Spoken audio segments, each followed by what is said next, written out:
all of the indices, you can show that all the indices, so in this case cells of the table, are all different, then it is data race free. So this particular example for this thread configuration is data race free. Perfect. Now that we know how this works, how does the tool work? Well, the tool can verify if a certain kernel is data race free. It will only use information available in the kernel, what I showed you. So if you have information that is outside, maybe in your application, outside of the kernel, that is not visible to the tool. But in this particular case, if we just run it, it will happily say that the kernel is data race free, and we're happy. Okay, so in this particular case, it just means that the defaults of the tool are good, because the tool will assume a certain... Why is this happening? Yeah. So we'll see that the tool has, by default, uses a single group with 1,024 threads, and that's enough to be data race free. Okay.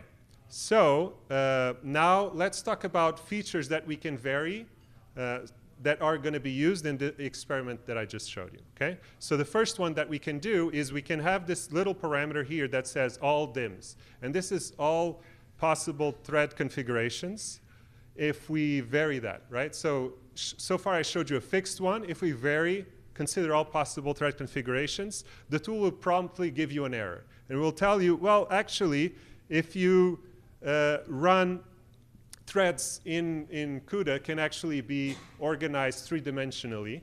So each group you can say, I want to have 8 threads in the x-axis and maybe 10 in the y and then something in the z-axis. And what this is saying is, well, if you have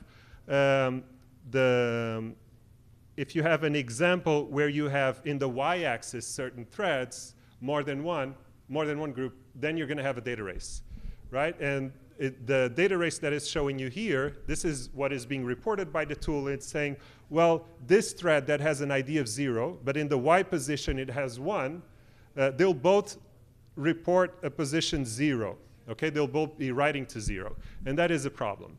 So whether this is an actual bug, it kind of depends on how you read it. Maybe you just were not supposed to run it with this particular thread configuration, right?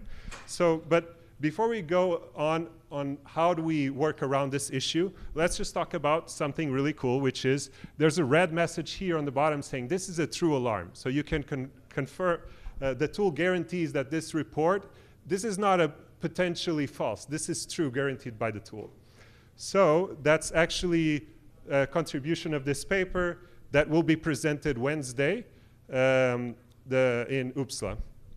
Where it's the first static data race detection tool for GPUs that can distinguish between true and potential data races. So how do we work around that issue? Well, CUDA in GPU in general, but I'm going to be more specific to CUDA, offers 2 ways to do this. And one way is you can use this keyword __ assume, and that will give you an assertion. If that fails, then we wanted to make sure that the y dimension is always 1 and the z dimension is always 1. Otherwise, we have an error. So we can codify that as an assumption. Or we can have an early return, right? We could check. That's a common pattern in GPU programming where people write this. So if the conditions fail, you just exit and you don't run the kernel at all, okay? Both options are accessible. So Faial, the tool that I'm talking about in this talk, understands both, okay? So our question is, one of the things that will vary is whether or not these assumptions will be considered. So maybe they'll ignored, and what if they're considered? The next thing that we will also look into is grid level synchronization. So this is just data races across groups. So different groups, if they touch the same data, that's also a data race, but usually less common. So that's another option that we can issue called all levels. And now we're checking all possible data races across all possible groups. So if you want to fix that, you have to add another dimension, another assertion that says that actually in the in the y and z dimensions of grids, we want that to be 1. And that's the only way for this particular example to work. So it looks pretty naive. It's just one line. But actually, if you want to be comprehensive, you should write these 2 assumptions to make it always correct. And if you do that, then our tool will be very happy. You can run it in all possible levels of complication, and it will still classify your example as data race free. Okay? So let's talk a bit about the experiment. So we're going to go over these 3 features. Okay? We're going to start with that data set that is pre-labeled. And then we're going to vary just one at a time. And we're going to see the effect of that and how many kernels are no longer data race free, right? If a kernel is no longer data race free, then that's something that we're going to record and count how many. And we're going to answer these 2 questions that I previously showed you before. Which analysis features affect partial data race freedom? And can static data race detection help us identify kernels that have missing assumptions? So for the first experiment, we have the baseline. In our baseline, about the data set. It's from NVIDIA SDK, Microsoft C++ samples, and GPU sim. This is an old data set, but it's very well studied. It's been in use since 2014, so a lot of works on, it's a good benchmark for static analysis of data races.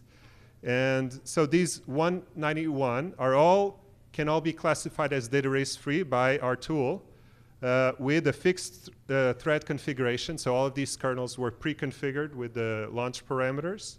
And only block level analysis is performed because that's been what a state of the art has focused on.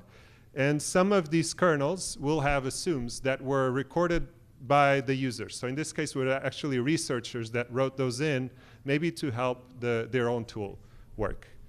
So what we observe is if you enable grid level synchronization, we actually found that our tool was unable to analyze 5 kernels. And then we noticed that was actually if you change the SMT theory being used, because underlying this tool delegates the data race checking and data race freedom checking to an SMT solver. So if you change to a more intricate or more powerful SMT theory, you're able to verify all these 5 that are missing. So this is more of an internal observation for the tool. And then if you disable those user-provided assumptions, you can see that only 27% of the data set actually needed to be annotated. So the remaining 73% is all without any assumptions. And only 3 kernels were, so if you disable, so you generalize all possible thread configurations, only 3 kernels can be analyzed. And those kernels are basically just doing atomics. So they're just doing atomics, so it's not really a problem. There's no data races possible in those cases. Or they're just doing benign data races. So they're all writing the same data. It's not really a problem. So then our next question is, can static race detection help with missing assumptions? So what we did was we took all those kernels, those results here, so the 5, the 52, the 188, and just these 3 actually. And we looked at the reports that were being issued by the tool. How many per kernel has at least one true alarm? Okay? And what we saw was that in at least 92% of the cases, there was a true alarm. So that means an actionable report that a user can trust and do something about it. You don't need to validate that, which is what would happen with the state of the art. So that was also a pretty good indicator that this kind of technique can be very helpful in potentially automating missing assumptions in the future. So we also, there's these additional findings. So our data race detector, we weren't very familiar with grid level synchronization, and we were actually able to find that there were some kernels misconfigured by the original authors because our tool was able to find true data races in those kernels, so we had to change. So it's just about the thread configuration was not correct. And then we also found six kernels were actually causing found a limitation in our tool. So what was happening is that there were 6 kernels that looked really complicated, but our tool was saying, oh, this is fine, this is great. And of course, I was very suspicious. For all DIMs, this is not doing atomics, this is doing real computations, so how is this always fine? And then what I understood was that the tool was, these kernels were doing this pattern where you have a loop, and then you're incrementing a pointer of an array inside the loop. So you suppose you point to the beginning of the array. At each iteration, you do array plus equals something, right? So you're doing a pointer arithmetic. We usually support that, but not inside a loop. So that's how we found that we don't. That's actually a pattern used in practice. And the other one was passing ampersand references to functions. And that just means that we need to improve our interprocedural analysis that we do support, but needs a bit more work. So that's basically it. That's what I came here to present. Thank you so much. So just to recap, 191 data race free kernels pre-configured. And we enabled and generalized certain options. And these are our main findings. So thank you so much.